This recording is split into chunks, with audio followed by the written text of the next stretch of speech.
Hello, art lovers. Thank you for tuning in once again.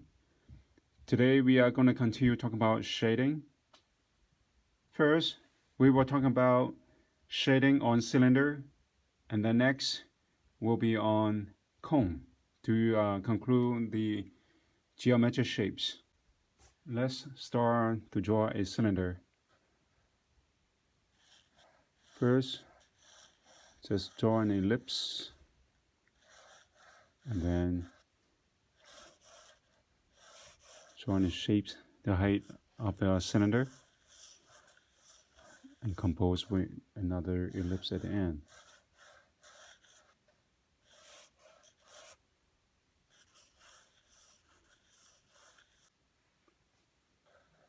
As you can see, I go a few times around and feel the rhythm of my ellipse to compose a ellipse. I'm not trying to do a perfect ellipse at the first try. So after that, I'm going to look for my core shadow. It doesn't have to be at the middle. It could be anywhere. But for calculation wise, you can see that is the other side of my on my ellipse. So if the object I can see through, this will most likely will happen like this. So I'm gonna also try to put in the shadow really quickly, and the shadow depends on the angle of my light source. I would say is from this angle. So okay, so and also at the end of my shadow, it should be an ellipse right here, like that, because that's an ellipse, right? So we just put on the ellipse like that. So that is the first step, simplification. The next step, unification, we talked about last time.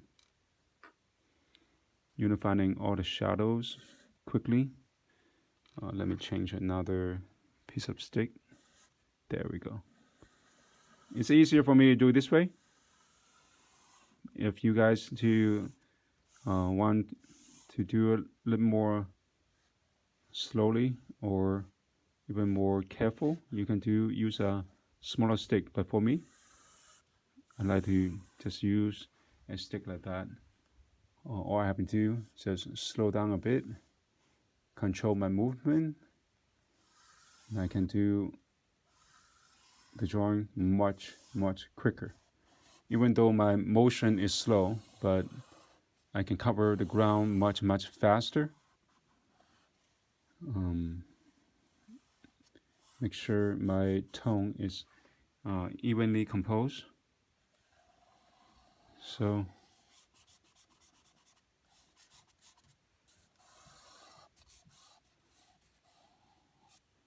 this is what I call unification. Unifying the surface and the shadow all together.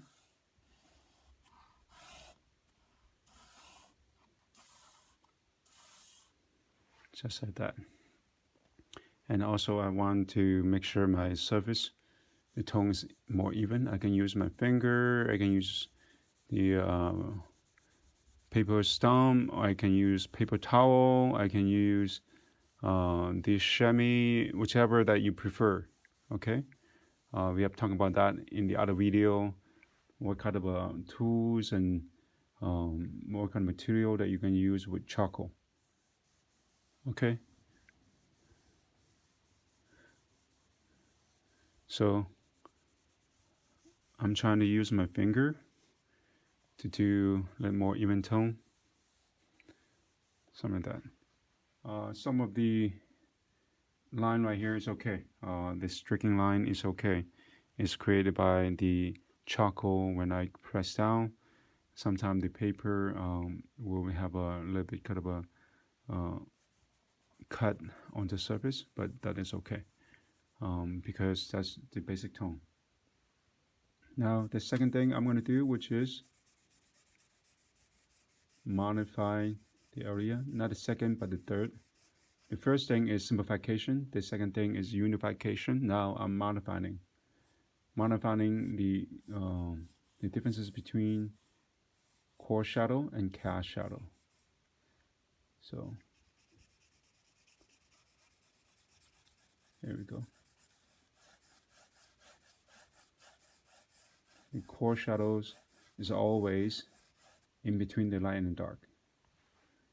Right, like the center divider in the middle. Some people would think the core shadow is at the end, but think as a center divider, dividing the light and dark.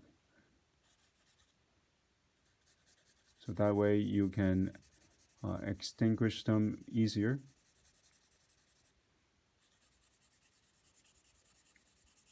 The area where the light and dark separate, you put the core shadow in, right? And also we talk about the edge, the rounder of the surface, we use soft edge, and the harder of the surface for the core shadow, we can use hard edge or clean edge.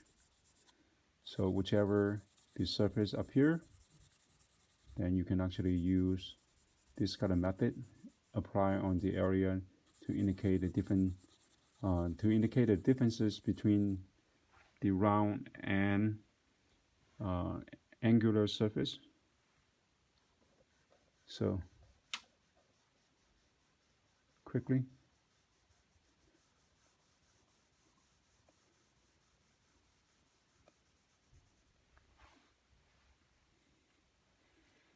And I'm going to use my willow once again, lightly on top, to create a little bit softer tone on the other side.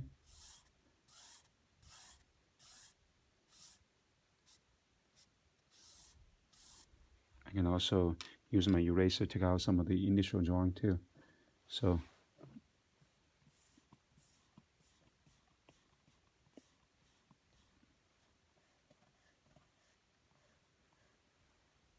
as you can see, because I was lightly compose the initial drawing with my pencil, so I can easily take it out with the eraser. If at the beginning you try to draw a line so dark and so hard, that means later on you will have a harder time to get rid of it. Enough for you to see, that's good enough. Some of the people have heavy-handed. That means you have to control your pressure with your hand and your fingertip.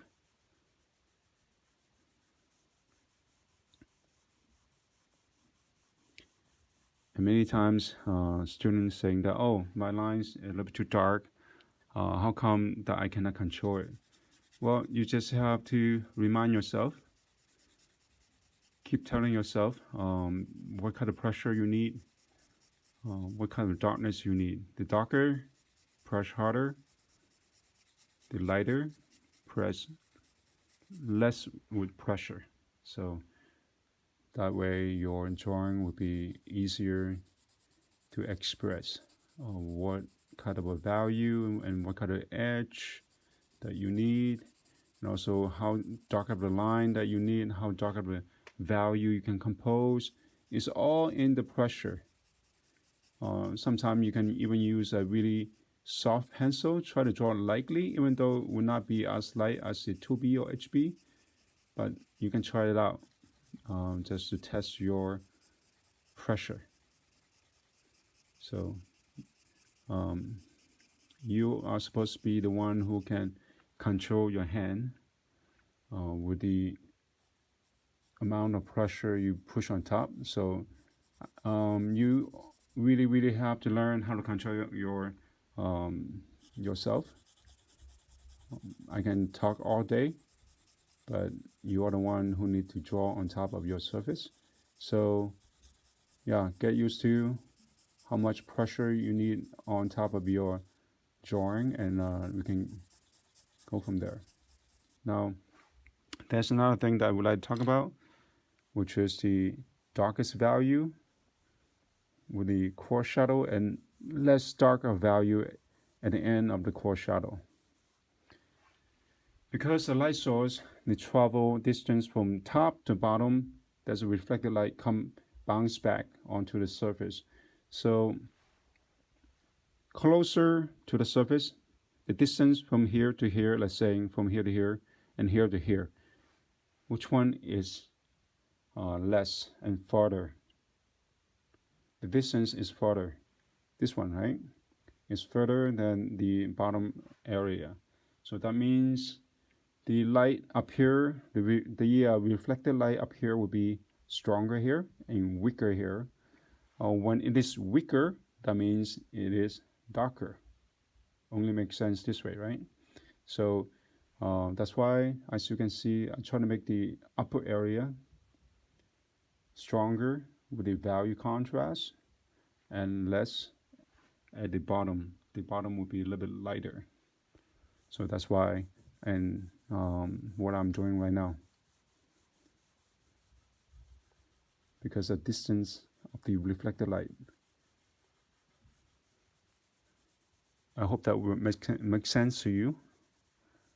And another thing that I would like to point it out, which is some people draw the core shadow come down here, but the cast shadow might start from here. That's how you might see the object, but in reality, and also with logical thinking, when the end of the core shadow, the object's on the surface, that means when the end of the core shadow, it will become the beginning of the cast shadow.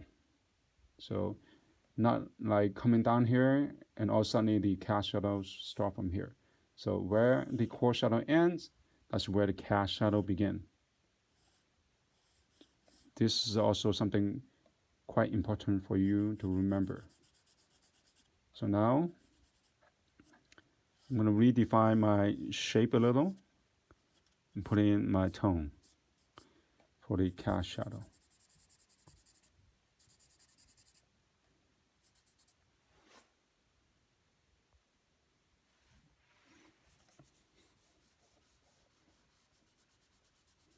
Okay, I have filled in the area and just trying to make sure the surface is evenly composed. The cast shadow, I try to make it as flat as possible because there's no form in the shadow, but on the object itself, there's supposed to be nice indication and also with soft and hard edge differences. I'm going to clean the edge a little here. That's all the edge, the control that I would do. And also, I mentioned it before, the further of the shadow supposed to be softer on the edge like this. That's it. That's all you have to think about.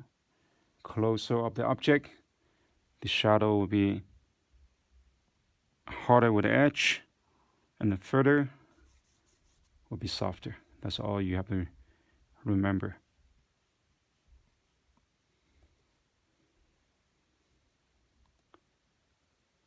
Once again, because the distance of the light source.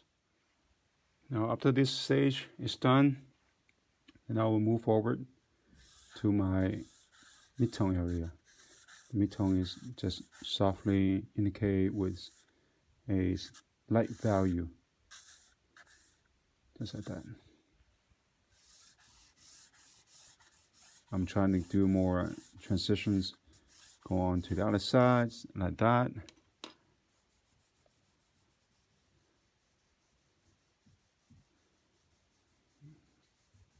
Give it some change of value.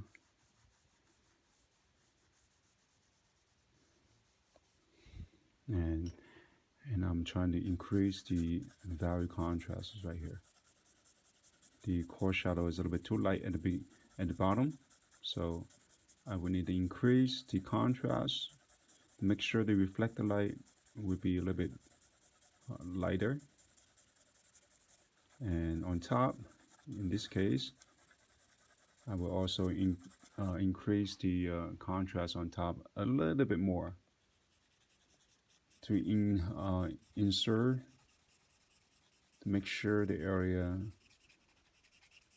is nicely composed, and also the contrast is stronger. Doesn't have to be too strong, but it is good to have it a little bit stronger. As I said earlier, the reason why on top needs to be darker. So I'm still trying to increase the value contrasts here, and slowly goes down.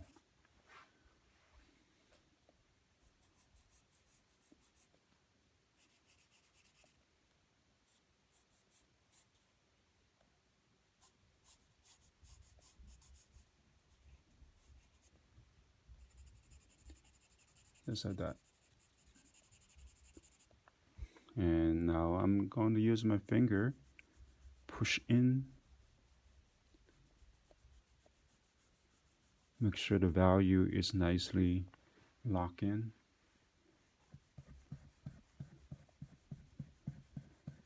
I always like to use my fingers to do rendering because I have a different size of a range of area I can use my finger to cover. And also we tested it out before to get a really nice darkness, nice tone, even tone with compressed charcoal.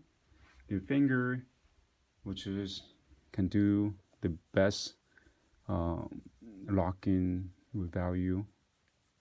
So if it's for the other side, I might consider to use the other material or tools, but on the dark side, I prefer use my hand. Now I'm going to clean up the surface a little, just like that, and clean along the edge of the object slowly. Don't have to be fast. Just like that.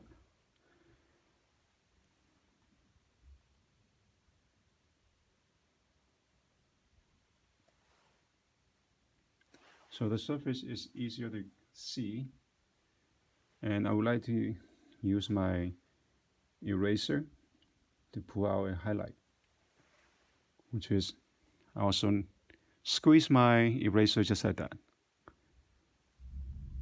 Slow down.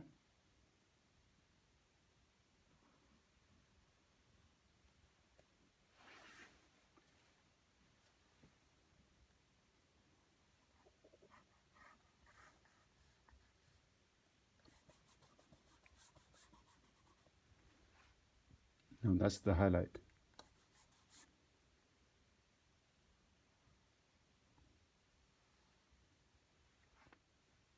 As we have talked about the 5 value, highlight, midtone, core shadow, reflected light, and cast shadow. So that's the 5 value. And when it is correctly used, the object will look quite nicely composed as the 3-dimensional object. Let me do a better job on the highlight area. Okay. So you can clean up the drawing a little bit with eraser, or you can use a background as the supporting element to make the object come forward with a cleaner appearance. Now I can use my roller charcoal just like what I did before with the other shapes. Slow down a little. All I have to do is just slow down a little, just like that. And continues going down. Give a little more supporting on the background. This part I usually slow down a lot more.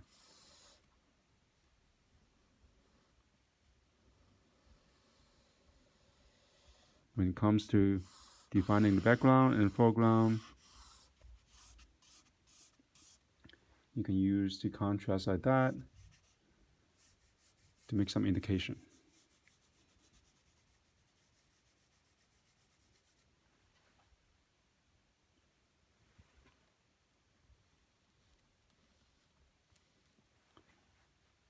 Okay, so I'm going to draw the other side.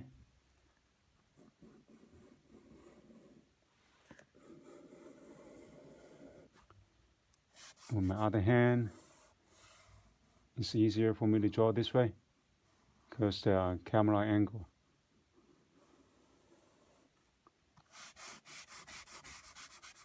I sometimes also use my left hand to draw and to paint. I'm not sure if you guys have noticed in some of my other painting video, I paint with both hands. So you can also practice to use both of your hands to do your artwork as well. So let me adjust the shape a little bit better, and that will be it for the cylinder.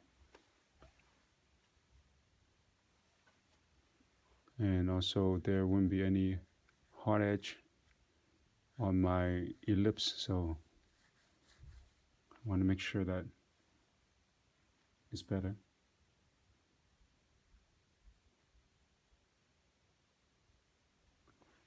So pretty much this is the way how the shadow appears on the cylinder. The idea is pretty similar with the cube we talked about last time. Depends on the light source, how much of an angle the light source comes from. So since this is a higher, a closer light source, I make the top part as value 1, as close as the highlight 2. So you can defining the top and the side of the object. And if the object is lit up by the light source about 45 degrees, we talked about last time, this would be the value is similar to the mid-tone area, and this will be the highlight, the only highlight, the brightest on top of the subject.